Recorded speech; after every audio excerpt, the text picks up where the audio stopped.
Ceasefire violations have become a fact of life in eastern Ukraine. Since the Minsk ceasefire agreement was signed nearly 2 months ago, hundreds of violations have been recorded, but a response from the international community has been minimal. On today's press review for Ukraine Today, we take a look at a piece appearing in the Washington Post's View section, where the newspaper argues now is not the time for the international community to sit idly by. First, the editorial board at the Post details what it sees as the problem. In blatant violation of a February 15th ceasefire agreement, artillery, tanks, and heavy mortars fire on Ukrainian army positions on a daily basis. Since last Saturday, 9 government soldiers have been killed. Now, what will happen if this problem is allowed to continue without any kind of intervention?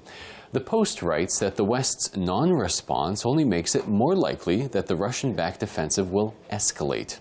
So the current daily ceasefire violations in eastern Ukraine, with multiple weekly fatalities, are just the beginning. The ceasefire deal required Russian-backed forces to withdraw artillery, tanks, and other heavy weapons from the front lines and place them under monitoring by inspectors for the Organization for Security and Cooperation in Europe. Instead, many of those weapons are used in daily shellings, while Russia sends still more across the border. So where does this all lead to?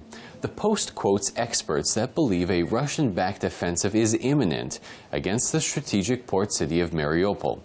If militants were to take this city, they would be able to clear a path from Russia all the way to occupied Crimea.